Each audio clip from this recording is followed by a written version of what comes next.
Hello दोस्तों, नमस्कार। जैसा कि आज चैप्टर हमारा स्टार्ट होने वाला है, कौन सा, न्यूटन की गति, और यहाँ पे घर्षण वाला स्टार्ट होने वाला है। दोस्तों आपको मतलब कि यहाँ पे थ्योरिकल है सारे, मतलब कि इसमें समझना है। तो क्या करना है आपको, मतलब कि यहाँ पे स्लाइड दिखेगी, उसको मतलब कि देखना है। मैं मतलब कि यहाँ पे रिपीट करा रहा हूँ, अब देखिएगा। दोस्तों अगर समझ में आए तो इसको लाइक और सब्सक्राइब कर लीजिए, चैनल पहली बार है तो देखिए। पहला नंबर क्या है यहाँ पे, न्यूटन की गति के नियम क्या कहता है। जड़त्व जो होता है, बात से कह रहे वह किसी पदार्थ का वह गुण है जिसके कारण वह अपने पदार्थ अपने अवस्था परिवर्तन का विरोध करती है। जैसे अर्थात स्थिर है तो स्थिर रहना चाहता है, और यदि गति में है तो गति में रहना चाहता है, मतलब जिसमें है तो उसी में रहना चाहता है वो। बात से अब आता कह रहा है जड़त्व का नियम। जड़त्व हमारे दो प्रकार के होते हैं, कौन से, यहाँ पे गति का जड़त्व और यहाँ पे विराम का जड़त्व। बात से अब कह रहा है यहाँ पे जब वस्तु में गति होती है तो उसे गति का जड़त्व कहते हैं दोस्तों। बस विराम का जड़त्व क्या था, कह रहा है जब वस्तु स्थिर अवस्था में होती है उसे विराम का जड़त्व कहते हैं दोस्तों। बात सही है कि नहीं है। मान लीजिए ये कह रहा है कि मान लीजिए कोई वस्तु एक जगह स्थिर है तो विराम का जड़त्व है। अगर कोई वस्तु गति कर रही हो तो कौन सा होता है, गति का जड़त्व होता है दोस्तों। बात सही है कि नहीं है। चलिए आगे देख लीजिए अगली स्लाइड पे। अब कह रहा है अगली मतलब की पॉइंट, कह रहे जड़त्व वस्तु के द्रव्यमान तथा त्रिज्या पर निर्भर होता है। जो मतलब कि यहाँ पे जो जड़त्व है दोस्तों, कह रहे यहाँ पे जड़त्व जो वस्तु होती है वो द्रव्यमान तथा त्रिज्या पर निर्भर होती है। बात से कह रहे अगला है, न्यूटन ने अपने गति के नियमों को अपनी किताब में मतलब कि दिया है। तो वैसे प्रिंसिपिया ने जो लिखा था। अब कह रहे हैं यहाँ पे न्यूटन के गति के नियम का प्रकाशन मतलब कि 1687 में हुआ था। एक क्वेश्चन पूछेगा, कह रहे न्यूटन के जो गति का नियम है कब मतलब दिया गया, 1687 में दिया गया था। अब कह रहे यहाँ पे न्यूटन की गति का पहला नियम क्या कहता है दोस्तों, कौन सा, न्यूटन की गति का पहला नियम कहता है। कह रहे इस नियम के अनुसार अगर कोई वस्तु स्थिर है तो वह स्थिर रहना चाहता है। मान लीजिए कोई वस्तु स्थिर है तो क्या वो स्थिर रहना ही चाहता है, और यदि वह गति में है तो वह गति में ही रहना चाहता है। मान लीजिए वो मतलब कि न्यूटन का पहला नियम कहता है अगर कोई वस्तु स्थिर है, स्थिर अवस्था में, तो वह स्थिर रहना चाहता है। अगर कोई वस्तु गतिमान मतलब कि गति कर रही है तो गति में चल रही है। बात से अब जैसे एग्जाम्पल देखिए यहाँ पे, कह रहे चलती हुई बस में अचानक ब्रेक लगाने से यात्री आगे की ओर झुक जाता है। तो कौन सा दोस्तों, यहाँ पे गति का पहला नियम है ये दोस्तों। कह रहे रुकी हुई गाड़ी के अचानक चल पड़ने से यात्री का पीछे की ओर यहाँ पे झुकना, ये भी दोस्तों कौन सा यहाँ पे गति का पहला नियम है दोस्तों। बात से आगे देखिए,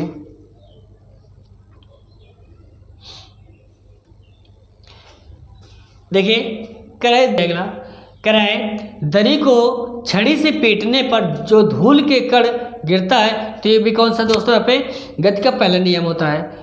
आगे देखिए, कह रहे पेड़ पौधों की टहनियों को हिलाने से फूल पत्तों का गिरना। कोई पेड़ पौधा है दोस्तों, अगर उसको हिलाएंगे तो क्या होगा, वहाँ पे जो फूल गिरेंगे, तो वो भी कौन सा गति का पहला नियम होता है। अगला नंबर कह रहे एक गिलास के ऊपर पेपर रखा है और उसके ऊपर सिक्का रख दिया जाता है तो पेपर को खींचने के बाद सिक्का गिलास में गिर जाएगा। ये भी कौन सा है, गति का पहला नियम दोस्तों। आगे देखिए, कह रहे कांच में पत्थर मारने से फूट जाना तथा गोली मारने से छेद हो जाना। बात से तो ये भी कौन सा है दोस्तों, यहाँ पे गति का पहला नियम है। आइए देखिए कुछ नोट पॉइंट्स दिया है। कह रहे न्यूटन के प्रथम नियम से हमें बल की परिभाषा मिलती है। कह रहे न्यूटन के प्रथम नियम से हमें किसकी, बल की परिभाषा मिलती है दोस्तों। कह रहे पहले नंबर, कह रहे न्यूटन का दूसरा नियम क्या कहता है, कह रहे इस नियम के अनुसार किसी वस्तु पर आरोपित बल उस वस्तु के उत्पन्न संवेग में परिवर्तन की दर के समानुपाती होती है दोस्तों। बात सही है कि नहीं है। अगर मैं कह दूँ यहाँ पे कि अगर F बराबर, यहाँ पे F बराबर F प्रोपोर्शनल यहाँ पे M U, बात सही। इसी प्रकार यहाँ पे F यहाँ प्रोपोर्शनल M V, बात सही।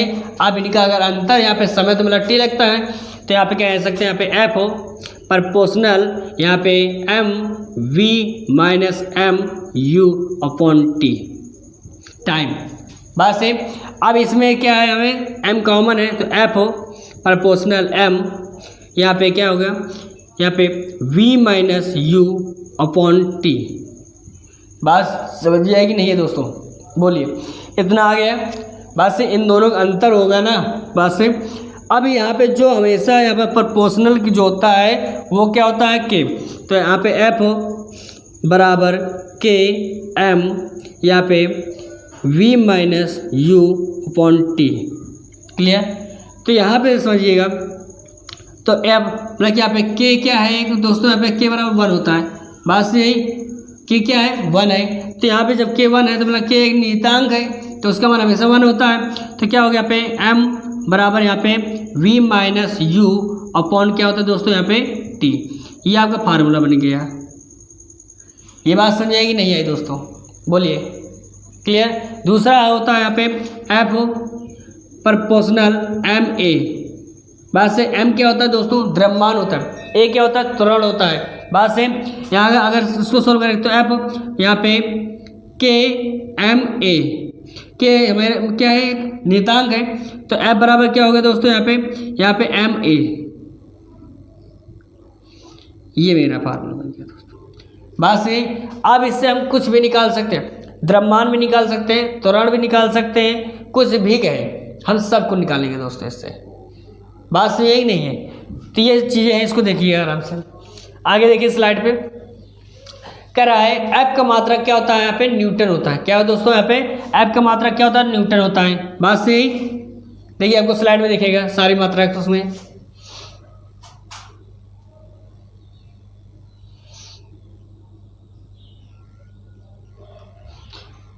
जैसे बोला है यहाँ पे देखिए f का मात्रा क्या है, f का SI मात्रा क्या होता है, यहाँ पे न्यूटन होता है, किलोग्राम मीटर प्रति सेकंड स्क्वायर कहा जा सकता है। f का सीजर मात्रा क्या होता है, यहाँ पे कह रहा है यहाँ पे डाइन होता है। क्या होता है, डाइन। बस जैसे ग्राम स्क्वायर कहते हैं। कह रहा है 1 न्यूटन बराबर कितना है, 10⁵ डाइन होता है। कह रहा है 1 न्यूटन बराबर होता है दोस्तों, यहाँ पे 1 न्यूटन बराबर यहाँ पे 10⁵ डाइन होता है। बात समझिए कि नहीं आएगी दोस्तों ये चीज़ें।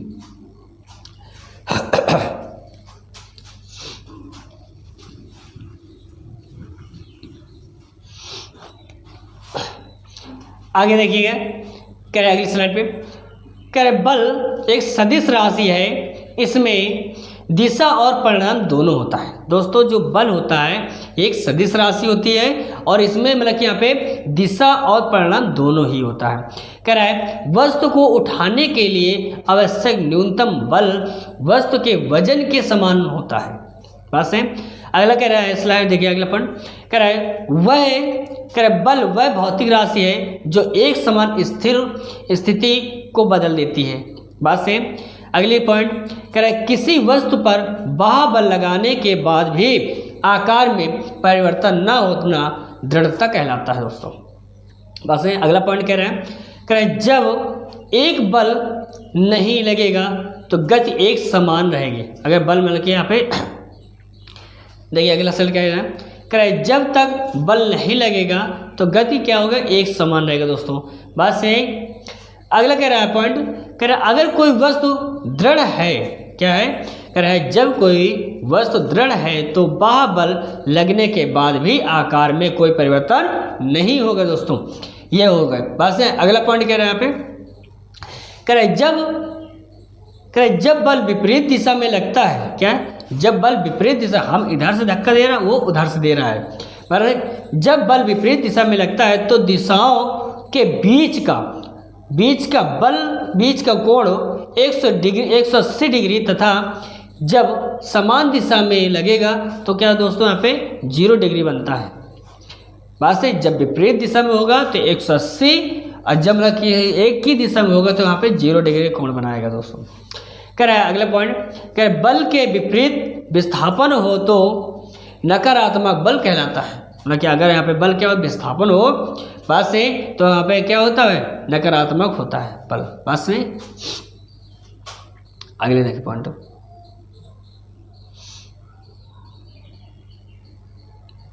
जैसे कुछ एग्जांपल्स दिए देखिएगा। करें टेनिस के गेंद की तुलना में क्रिकेट के गेंद से चोट अधिक लगना। बात सही।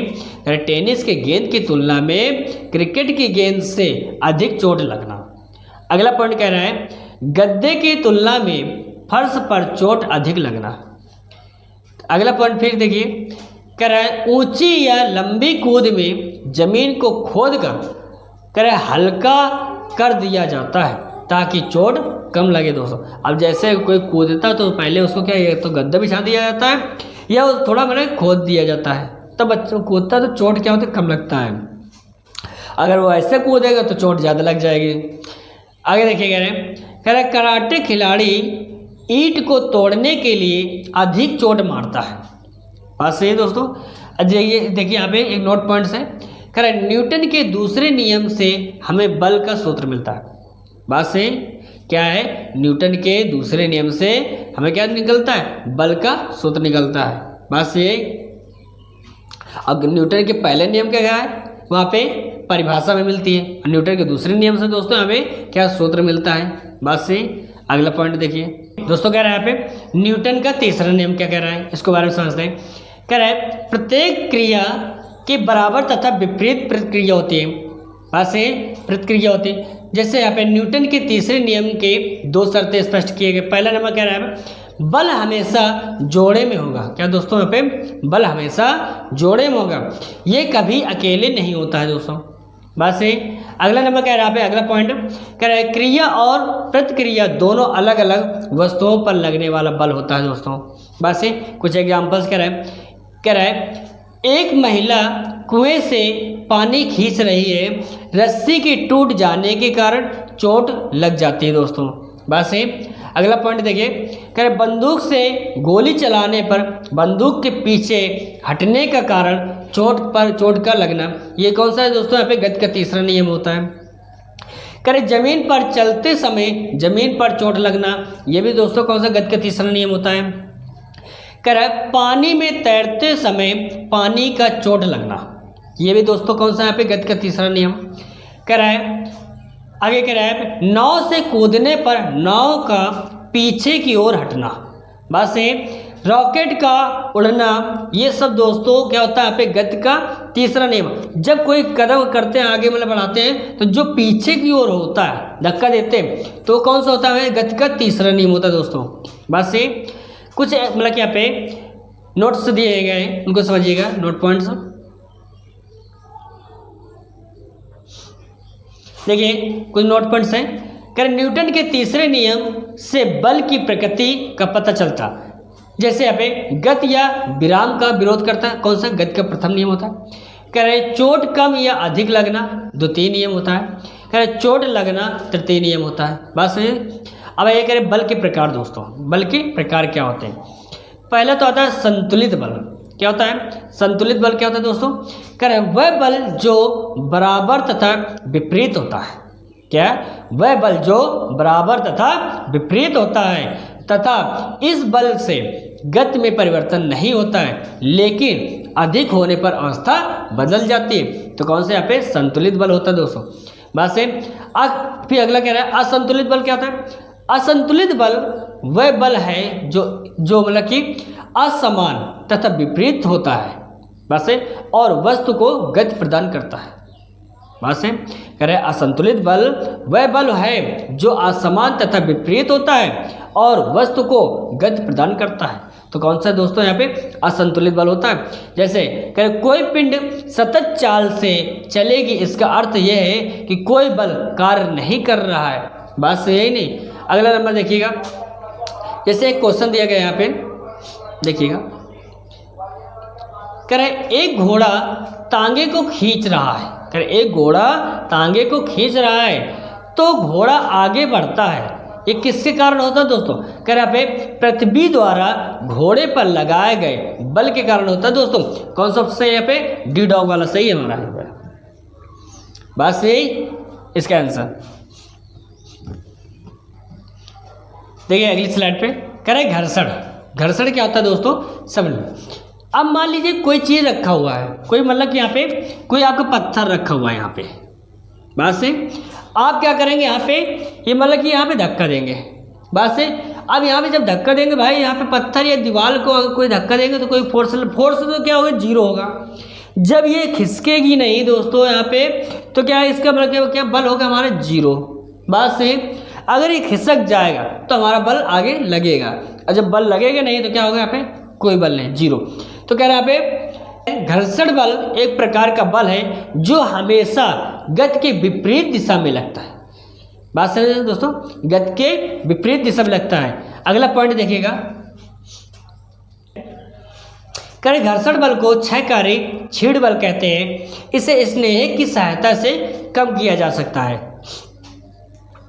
अगला पॉइंट कह रहा है, करें स्नेह के रूप में या तेल, मोबियल, ग्रीस, ग्रेफाइट का प्रयोग किया जाता है दोस्तों। बात सही। अगला अब कह रहा है, अगली स्लाइड देखिए, स्नेह। बात सही, कितने होते हैं मतलब, तो 3 भागों में। बात सही, कह रहे ठोस, द्रव और अर्ध ठोस। बात सही, कह रहे ठोस में कौन कौन से आते हैं, जैसे ग्रेफाइट हो गए। द्रव में तेल और मोबियल आ जाता है। बात से द्रव में। और अर्ध ठोस में क्या होता है, जैसे ग्रीस होता है।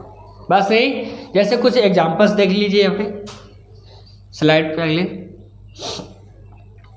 जैसे कह रहे हैं यहाँ पे ग्रेफाइट पेंसिल में पाया जाता है। कौन सा यहाँ पे दोस्तों, ग्रेफाइट पेंसिल पर। और जितना ग्रेफाइट अधिक होगा उतना ही पेंसिल दोस्तों कठोर होगी। बात सही, जितनी ग्रेफाइट अधिक होगी उतनी पेंसिल दोस्तों यहाँ पे क्या होगी, कठोर होगी। बात सही। आगे कह रहे हैं यहाँ पे, कह घर्षण बल का मान सतहों के क्षेत्रफल पर निर्भर नहीं करता, जबकि सतहों की प्रकृति पर निर्भर करता है दोस्तों। बात सही।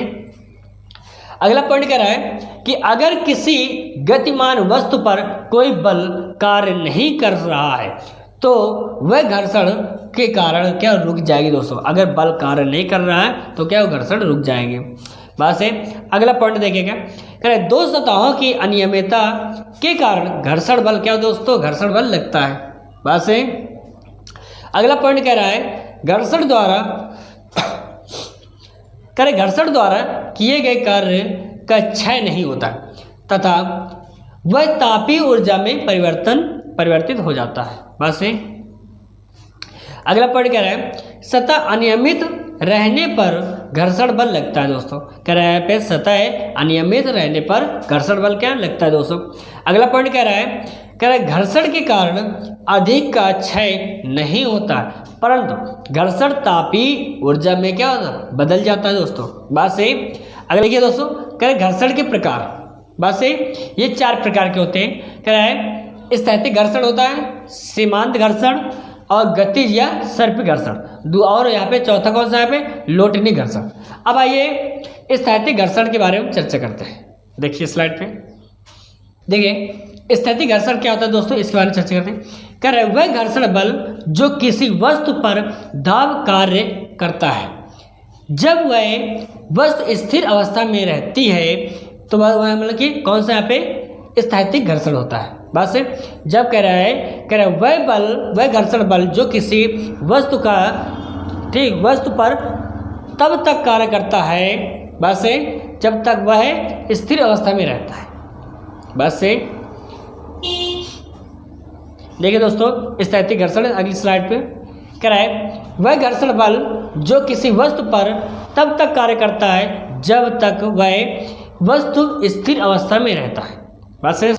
देखिए सीमांत घर्षण क्या होता है दोस्तों, कह रहे वह घर्षण बल जो किसी वस्तु पर तब कार्य करता है जब वस्तु सरकने या सरकाने को कहती है। बात से।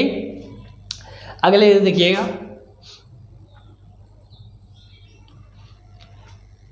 अब आता है गतिज या सर्पिल घर्षण दोस्तों। बात से। गतिज या सर्पिल घर्षण कह रहे वह घर्षण बल जो किसी वस्तु पर तब कार्य करता है जब वह वस्तु किसी अनंत तल पर फिसल रही हो। बात से। अब मान लीजिए कोई वस्तु है ये, जैसे अब यहाँ पे कोई रख दिया जो कोई वस्तु क्या फिसलती चली जाएगी दोस्तों। बात से यही तो वही क्या है हमारा यहाँ पे अनंत वाला यहाँ पे गतिज या सर्पिल घर्षण दोस्तों। ठीक है। लोटनी घर्षण क्या होता है दोस्तों, कह रहा है जब घर्षण बल को देखिए लोटनी घर्षण क्या होता है, कह रहा है वह बल जो किसी वस्तु पर तब कार्य करता है जब वह वस्तु लुढ़क रही हो। मान लीजिए जैसे गेंद बात से आप फेंकी हो तो क्या वो लुढ़क रही है। बात से जैसे कुछ पॉइंट्स हैं, पहले सबसे पहले क्या है, स्थैतिक घर्षण सबसे हाईएस्ट होता है। बात से फिर गतिज या सर्पी घर्षण, फिर होता है दोस्तों यहाँ पे लोटनी घर्षण होता है। बात से जैसे कुछ पॉइंट्स दिए हैं, कह रहे बॉल बियरिंग गतिज घर्षण को लोटनी घर्षण में बदल देता है। बात से अगला पॉइंट कह रहा है यहाँ पे, कह रोलर को खींचने की अपेक्षा लुढ़कना आसान होता है। अगर उसको खींचोगे और उसको लुढ़कना तो बहुत आसान होता है। बस क्योंकि गतिज घर्षण की तुलना में कह लोटनी घर्षण का मान क्या दोस्तों यहाँ पे कम होता है। बस अगला पॉइंट देखिएगा, ये अगली स्लाइड पे कह रहे घर्षण गुणांक क्या होता है। बात तो देखिए अब कह रहे घर्षण बल का मान अविलंब प्रतिक्रिया बल के समानुपाती होता है दोस्तों। अर्थात कह रहे घर्षण बल F बराबर होता है यहाँ पे F प्रोपोर्शनल अविलंब प्रक्रिया R। बात से तो आप कह सकते हैं यहाँ पे F प्रोपोर्शनल यहाँ पे R के बराबर होता है दोस्तों। बात से नहीं आए तो यहाँ पे कह सकते हैं यहाँ पे F प्रोपोर्शनल म्यू यहाँ पे R होता है दोस्तों। ये क्लियर है नहीं, मतलब यहाँ पे बराबर F बराबर म्यू R होता है। बात से अब इससे निकालना चाहो तो कुछ भी निकाल, अगर हमें क्या निकालना है तो म्यू निकालना है तो क्या निकालोगे यहाँ पे F। बात से ये बटे चला जाएगा तो क्या होगा दोस्तों R हो जाएगा। बात से अगर मुझे मतलब कि यहाँ पे F R निकालना तो अपॉन क्या होगा यहाँ पे म्यू हो जाएगा दोस्तों, यहाँ पे इक्वल टू R। ये होगा फार्मूला। बात से ऐसे निकाल सकते हैं। बात से अगले देखिए कह रहे घर्षण गुणांक क्या होता है म्यू होता है दोस्तों। बात से इक्वल टू क्या होता है फिर घर्षण बल अपॉन क्या होता है अविलंब प्रतिक्रिया बल होता है। बात से क्या है म्यू बराबर होता है यहाँ पे F अपॉन R। म्यू बराबर क्या होता है दोस्तों यहाँ पे F अपॉन R। बात से इसके कुछ पॉइंट्स देखिए कह रहे घर्षण गुणांक मात्रहीन और बीमाहीन राशि होती है दोस्तों। अगला पॉइंट कह रहा है घर्षण गुणांक का मान 0 से 1 के बीच होता है। अगला पॉइंट कह रहा है घर्षण बल के अधीन किया गया कार्य क्या होता है ऋणात्मक होता है दोस्तों। ये आपके मतलब कि यहाँ पे थ्योरिकल थी पूरी हमने कंप्लीट कर दिए। अब इसके जितने भी क्वेश्चंस होंगे बस हम क्वेश्चंस कराएंगे प्रैक्टिस पे, और इसके जितने न्यूमेरिकल्स होंगे सारे न्यूमेरिकल्स कराएंगे। बस ये सारे क्या होते हैं दोस्तों यहाँ पे चैप्टर वाइज होते हैं क्वेश्चंस। क्लियर? अगर दोस्तों आपको समझ में आए इसको लाइक और सब्सक्राइब कर लीजिएगा। Thank you.